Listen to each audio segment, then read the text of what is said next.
काम समो व्याधि नास्ति मोह समो रिपुः। कामना से बड़ा कोई रोग नहीं, मोह से बड़ा कोई शत्रु नहीं, क्रोध से बड़ी कोई आग नहीं, और ज्ञान से बड़ा कोई सुख देने वाला नहीं है। आपको ज्ञान हो जाए ठीक से, आत्मा का ज्ञान, तो आप जिस घर में दुखी रहते थे उसी घर में आप सुखी हो जाओगे। जिस पत्नी के साथ रोज उलझते थे उसी पत्नी के साथ तुम शांत रह लोगे, क्योंकि तुम्हें ज्ञान हो गया, तुम समझ गए। एक आदमी लकड़ी का काम करता था, विश्वकर्मा था, फर्नीचर बनाता था। उसकी पत्नी क्रोधी स्वभाव की थी, आंखों देखी घटना है। तो उसकी पत्नी बहुत फोहड़ गाली देती थी, गांव भर को गाली देती थी, अपने पति को भी देती थी। तो उसका पति कुर्सी में सोफा सेट सब बनाता रहता था, और सुनता रहता था, मुस्कुराता रहता था, और उसको कभी जवाब नहीं दे पाता। तो उसकी पत्नी बोली कि कुछ तो जवाब दो, कुछ तो बोलो। तो उसने कहा कि जवाब देने का वक्त जा चुका है। अब तुमको अपनी भार्या बना लिया, वाइफ बना लिया, अब जवाब देकर झगड़ा करने से कोई फायदा नहीं। मेरे को ज्ञान हो गया, अब तुम बको झको मैं सुनता रहूँगा, और जवाब भी नहीं दूंगा, मारूंगा भी नहीं, गाली भी नहीं दूंगा। अब तुम जो भी बकोगी मैं सह लूँगा, मुस्कुराते ही काम करूँगा। इस बात से उसकी पत्नी के ऊपर इतना प्रभाव पड़ा कि मैं जब संत बना तो वो पति पत्नी गुरुमंत्र लिए मेरे से। हमारे घर के पड़ोस घर था उनका, गुरुमंत्र लिए। और जब मैं वहाँ पधरौनी के लिए जाता हूँ तो उनकी पत्नी वो गाली देने वाली आती है, और वो चरण पकड़ कर कहती है, हम बहुत बीमार हैं, बहुत दुखी हैं। तो मेरे को याद आता है ये फर्राटे से गाली देती थी, आज ये बीमार है, दुखी है, तो मैं उसको एक फूल देता हूँ, उसको इशारा देता हूँ कि फूल की तरह खिलो, फूल की तरह कोमल बनो, फूल की तरह सुंदर बनो, और फूल की तरह ऐसे कार्य करो कि तुम्हारे सत्कर्मों की सुगंध संसार में फैले, सब दुख मिट जाए। यहाँ आकर के तुम जो गुरु जी के हाथ से फूल लेते हो, ये फूल का अर्थ क्या है? ये फूल बहुत काम करेगा। पहली बात तो फूल ले जा करके 2 जगहों पर रखना चाहिए। या तो उसको आप जहाँ पूजा घर है वहाँ रखिए, और या तो उसे जहाँ पैसे रखते हो लक्ष्मी घर है वहाँ रखिए। 2 स्थानों पर रखना चाहिए फूल को, और फूल को रोज देखना भी चाहिए कि ये फूल गुरु जी ने दिया था, और फूल से सीखना भी चाहिए कि फूल कितना सुंदर है, फूल कितना खुशबूदार है, फूल कितना कोमल है, और फूल कितना प्यारा है। और फूल सुबह जो खिला है, दोपहर में मिला है, और शाम को मुरझाया है।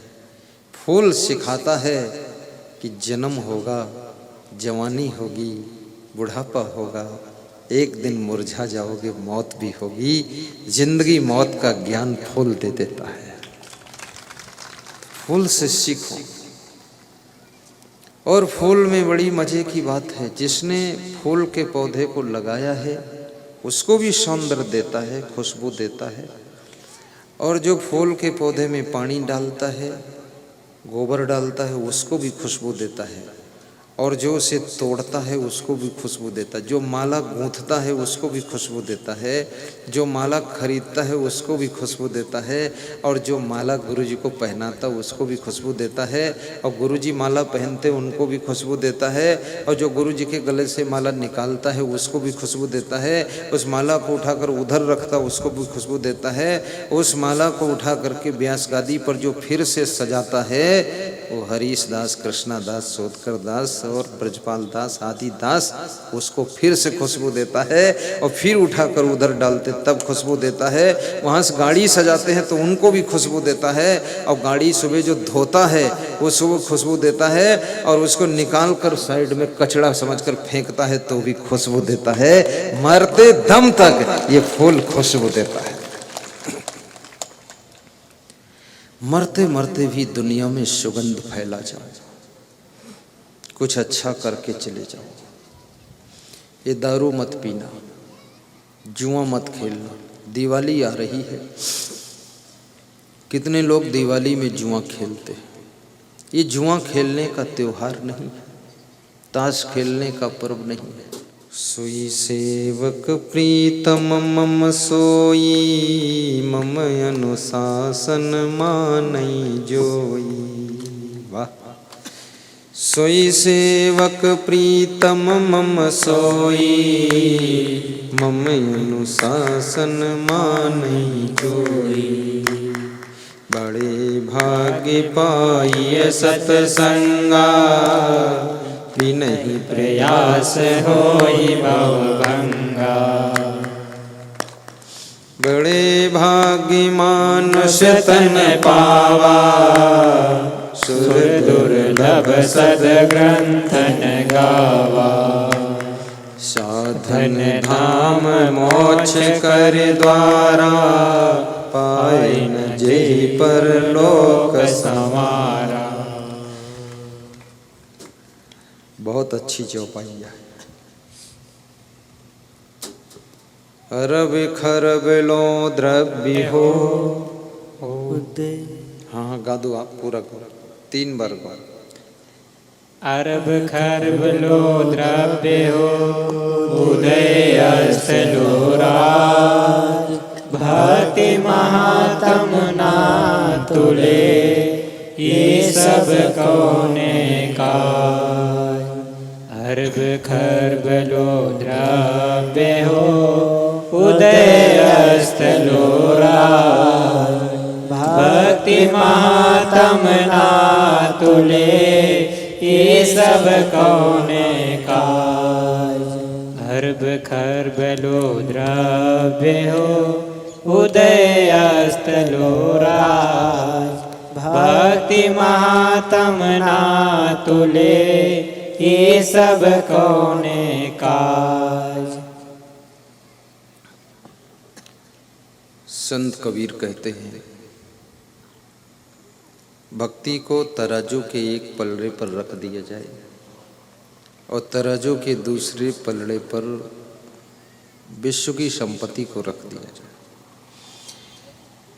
और बीच में डांडी पकड़कर उठा दिया जाए, तो भक्ति का पलड़ा वजन होगा, संपत्ति का पलड़ा हल्का हो जाएगा।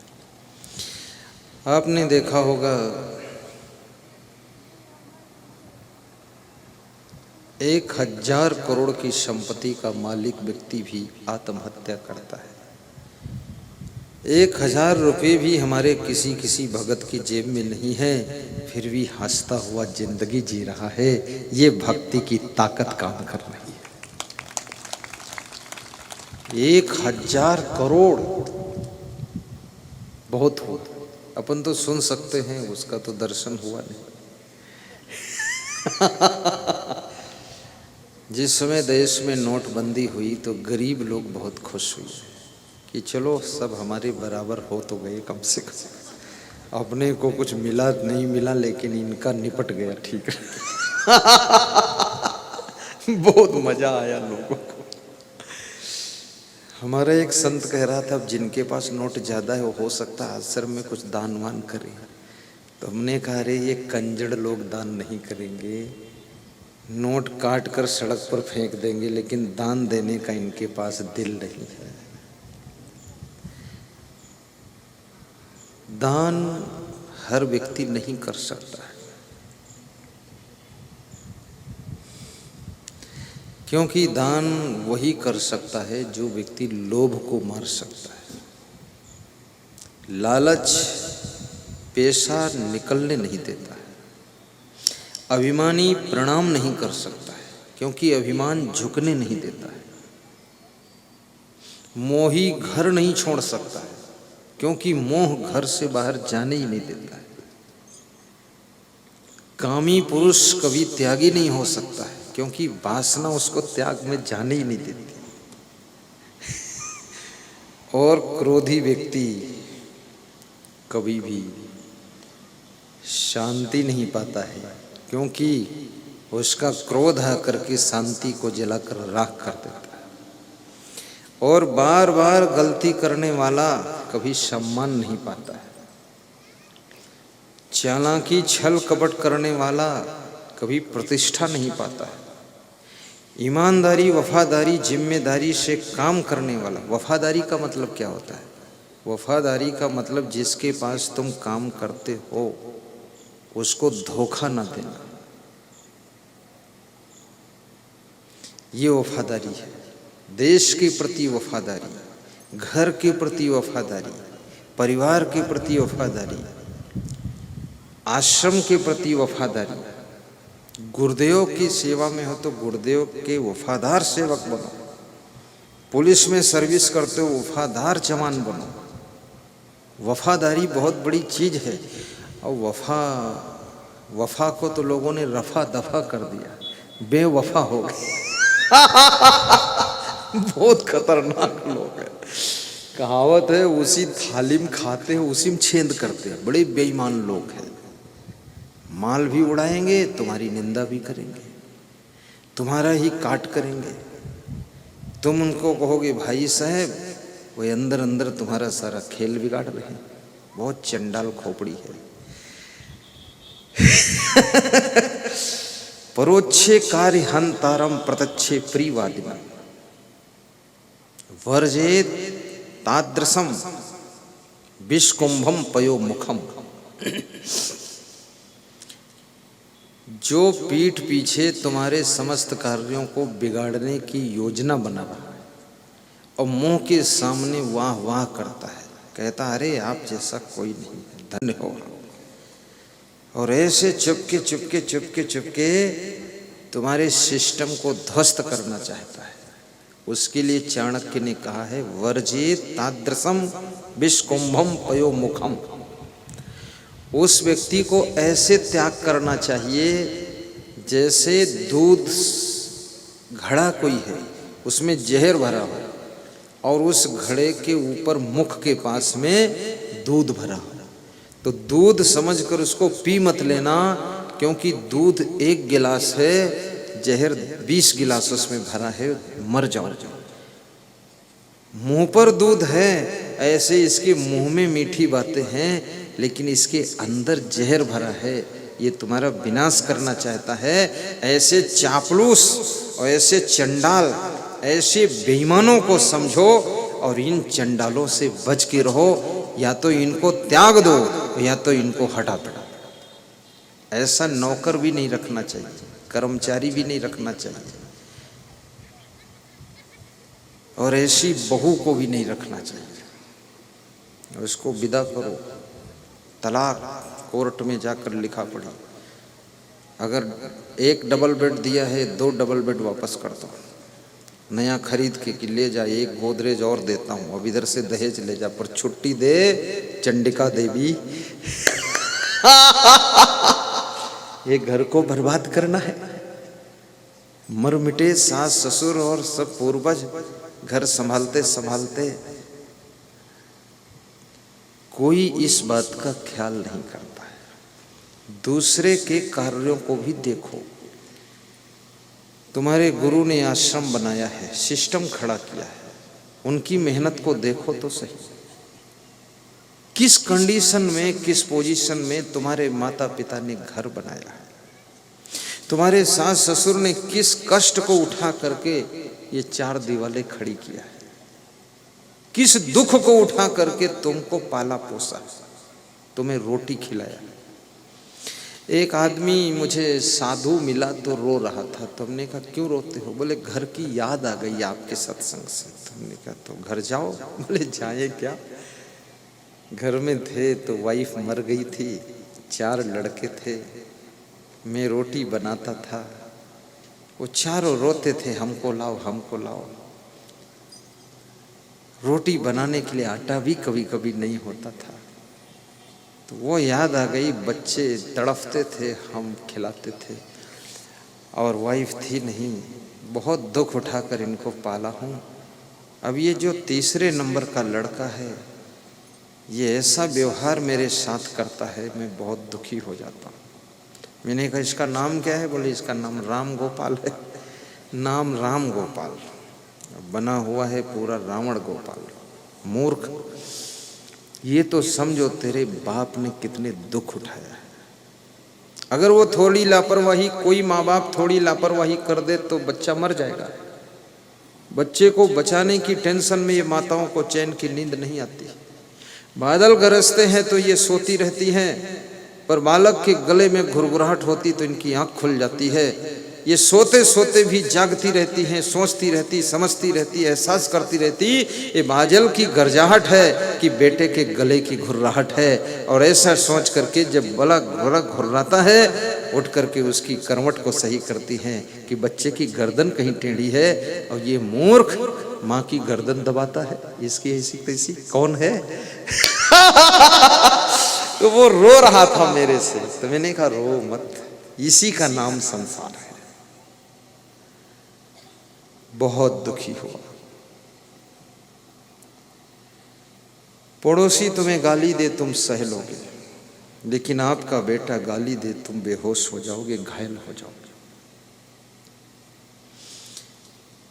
रतलाम में जाकर के तुमको कोई थप्पड़ मार दे सह लोगे, लेकिन आपकी वाइफ अगर थप्पड़ मार दे तो उस दिन तुम आत्महत्या करने के लिए सोचने लग जाओगे कि अब तो जीना बेकार है, बिल्कुल इज्जत तो है ही नहीं। इसलिए किसी के घर में बहू बनकर जाओ, जरा ये भी विचार तो करो कि मेरे सास ससुर ने और मेरे पति ने कितने कष्ट उठाकर इसको संभाला होगा। अब आजकल की बहुएं, हमारे एक भक्त हैं गुजरात में, संदीप भाई पटेल, तो उन्होंने जिस लड़की के साथ शादी होना था तो मेरे पास दर्शन करने आए गुजरात में। तो फोटो देखा है कि ये मेरी वाइफ बनेगी। तो मैं किसी की वाइफ, किसी की लाइफ के इंटरफेयर नहीं करता। मैंने कहा अच्छी ही बन जाए, कोई बात नहीं, लेकिन उसकी फोटो से लगा कि ये खतरनाक हो सकती है। पर मैं क्यों अड़ंगा डालूं? ऐसा मुझे लगा। एक साल बाद मैं गया तो मैंने कहा क्या हुआ, मैरिज हो गई? तो बोले मैरिज भी हो गई है, तलाक भी हो गई, सब छुट्टी हो गया। तो हमने कहा मैं तो पहले से ही जानता था, लेकिन मैं सोचा मैं क्यों उसमें पंगा पड़ूं।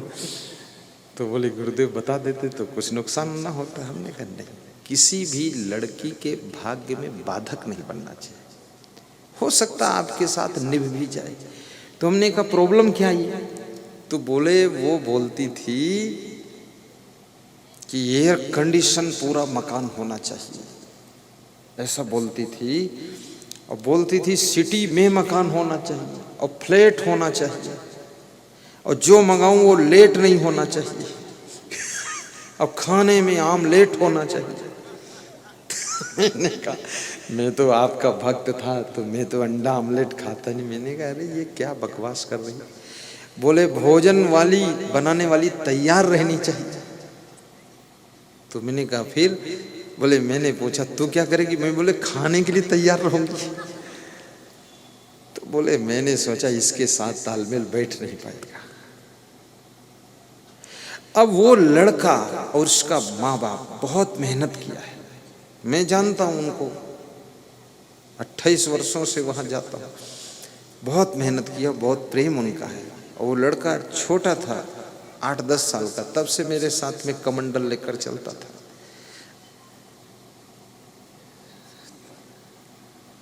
थोड़ा दूसरों की तकलीफों को भी देखो, कष्टों को देखो, और कभी कभी उनके जीवन की पूर्व कथा को भी सुन लो। कोई कथा सुनना नहीं चाहता, तुम अपने बेटे को कहो कथा सुनाओ, बहू को कथा सुनाओ, तो कहते अरे इनका राम गाना चालू हो जाता है बस जब देखो। तुम्हारी दर्द भी सुनने वाला कोई नहीं है, पीड़ा सुनने वाला कोई नहीं है।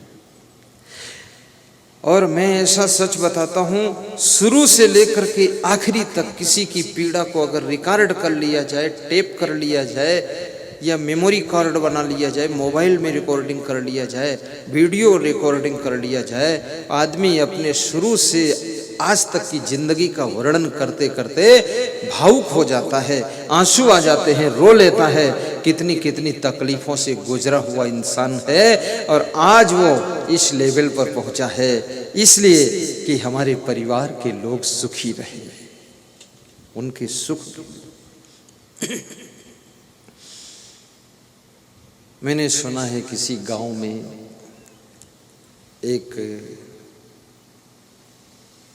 बुढ़िया रहती थी। बुढ़िया, बुढ़िया जानते हैं आप? बुढ़िया डोकरी। डोकरी के एक बालक था, पति मर चुका था। उस बालक को पढ़ाती है, हंसती है, गीत गाती है, पड़ोस से मजदूरी करके पैसे ला करके फीस देती है। बालक पढ़कर तैयार हुआ, भाग्य कुछ साथ दिया तो बालक कलेक्टर हो गया। कभी कभी गरीब का बच्चा भी बहुत आगे चला जाता है, इसलिए गरीब माँ बाप को भी कभी टेंशन नहीं करना चाहिए, बस बच्चे को आगे बढ़ने का अवसर देना चाहिए। ये मत सोचो कि तुम्हारे पास कम बुद्धि है तो बच्चे के पास भी कम बुद्धि है। नहीं नहीं नहीं नहीं, मिट्टी के खेत में ही तो गेहूं उगता है, टमाटर उगता है। मिट्टी थोड़े टमाटर होती है, लेकिन उसके अंदर से टमाटर पैदा हो जाता है। तो तुम थोड़े टमाटर हो, तुम्हारे द्वारा टमाटर पैदा होगा, कलेक्टर पैदा होगा, बैरिस्टर पैदा होगा। तुम चिंता क्यों करते हो? आशा रखो। तो कलेक्टर बन गया, शादी हुई तो उसको जो वाइफ मिली, उसको तो बिना मेहनत के कलेक्टर मिल गया पति। लेडीज बड़ी भाग्यशाली होती है। अगर इसका पति डॉक्टर है तो इसको सब डॉक्टराइन कहने लग जाते हैं। बिना मेहनत, बिना पढ़े लिखे के डिग्री मिलती डॉक्टराइन साहिब। पति यदि वकील है तो पत्नी को वकीलिन कहने लग जाते हैं। पति मास्टर है तो पत्नी को मास्टराइन कहते हैं। बड़ा अच्छा है। तो ये सब डिग्री फोकट की मिल जाती है, मेहनत की नहीं। तो वो पत्नी जो थी, उसने जब उस बूढ़ी डोकरी को देखा तो उसका मन रुष्ट हो गया। उसने कहा कि पतिदेव, भाई इनके साथ हम नहीं रह सकते, मेरे को अच्छा नहीं लगता। आप तो इनको गांव में छोड़ दो और अपन सिटी में रहते हैं। तो कलेक्टर ने अपनी माँ को, डोकरी को गांव में छोड़ दिया। लेकिन वो माँ तो माँ, उसका हृदय ऐसा, वो हर महीने में पैदल चल करके वहां शहर में आकर और कलेक्टर के भवन में घुस जाती थी और घुस करके कहती थी, मेरा बेटा है, मेरी बहू है, मेरी लाड़ी है, मैं देखने आई हूँ। जिससे तुम्हारा प्रेम होता है उसको देखने का मन होता है। देख लूं, दर्शन कर लूं और उसका पास थोड़ा बैठ लूं। अभी बहुत से भक्त आए, बोले टीवी में हम आपको देखते थे, रूबरू देखने का मन था, आपका दर्शन करूं। यहाँ दर्शन हो गया। मैं सोचता था कभी इधर आओगे कि नहीं आओगे। उनको पता नहीं था कि ऐसे लोग भी सैलाना में रहते हैं जो मुझे नेपाल बॉर्डर से चुंबक की तरह खींचकर बुलाकर सबको दर्शन करा सकते हैं। रतनलाल चौहान, ये साधारण बात नहीं। तो वो बहू नाराज हो जाती थी कि इनको यहाँ क्यों आती है, ये बार बार डिस्टर्ब करती है।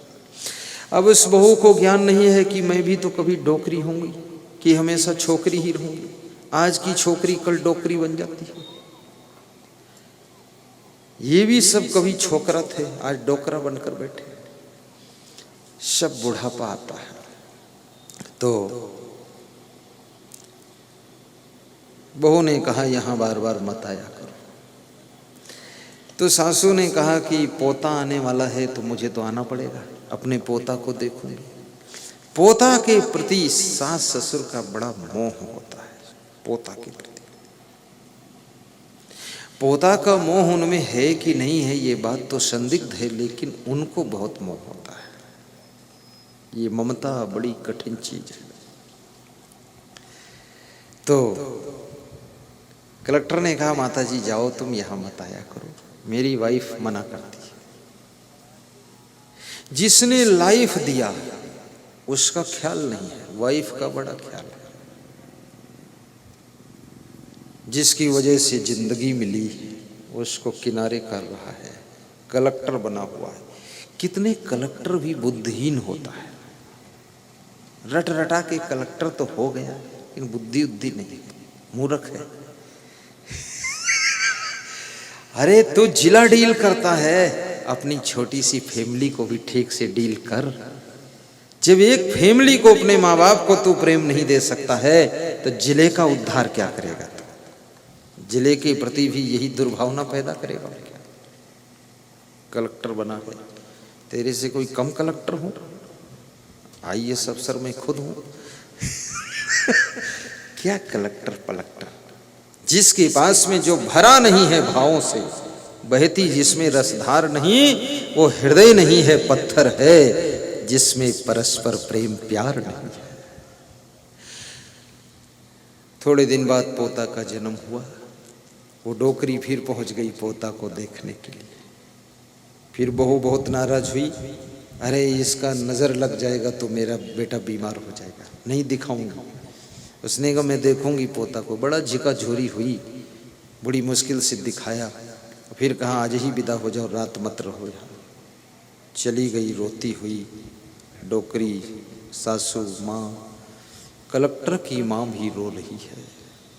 जिसको प्रेम नहीं मिलता है उसको रोना ही रोना होता है, और जिसको प्रेम बहुत मिलता है वो प्रेम पाकर भी आंसुओं से डूब जाता है।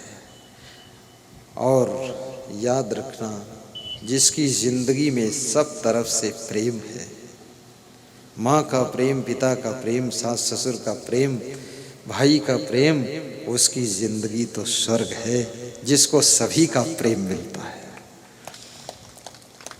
कुछ आत्माएं ऐसी होती जो सबका प्रेम पाती है, बहुत बड़ी बात है सबका प्रेम पाना। मैं निवेदन करूंगा, ऐसा स्वभाव बनाओ कि सबका प्रेम आपको मिले। ऐसा चरित्र बनाओ कि सब प्रेम आपसे करें। ऐसा व्यवहार बर्ताव करो कि सभी लोग प्रेम करें। कितने लोगों को प्रेम तो खैर कम हो ज़्यादा हो कोई बात नहीं, लेकिन ऐसा व्यवहार बर्ताव है कि मार पीट, लड़ाई झगड़ा, गुस्सा, गाली गलौज, प्रेम तो गया भाड़ में, पटकम पटकी चालू है। ये स्वभाव मत बनाओ, गम खा लो थोड़ा। राजस्थान जयपुर से हमारे पास फोन आया, बोले ऐसी बहू आई है गुरुदेव कि उसके सास ससुर भी उसको बहुत प्रेम करते हैं और उसके पति और देवर और सब पूरा उसी में लगे रहते हैं। बोले मैं डोकरा हूँ, मैं ही खाली बचा हूँ, बाकी सब ऐसा उसका कोमल स्वभाव, दौड़ दौड़ के काम करती है और बहुत मीठा बोलती है और सबको सुलाने के बाद सो जाती है और सबसे पहले उठती है, पूरे घर का मैनेज संभाल लेती है और हम खुश हैं। लेकिन उसके प्रेम में इतना भूल गए हैं सब कि काम धंधा कमजोर हो गया है सब। प्रेम भी कीजिए लेकिन काम धंधा का भी ख्याल रखिए, क्योंकि आप किसी के प्रेम में बैठे रहोगे वहीं तो रोटी का इंतजाम कहाँ से होगा, व्यवस्थाएं बिगड़ जाएंगी। प्रेम भी हो लेकिन समय पर काम भी कीजिए, मेहनत। तो वो डोकरी रोती रोती घर को आई। वो कलेक्टर संयोग बस उसी जिले में ट्रांसफर होकर पहुंच गया जिस जिले में उसका गांव था। तो एक स्कूल में कार्यक्रम था, उसमें गया था। एक गांव से भैंस भागी जा रही थी, तो भागते भागते पड़ोस जंगल था, वहां पहुंची। वहां बंदर ने पूछा, तुम क्यों भाग रही हो? बोले, एक जंगली हाथी ने जो है किसी का मकान गिरा दिया, दीवार गिरा दी कच्ची, तो मैं भाग रही हूँ, पुलिस पकड़ने आई है।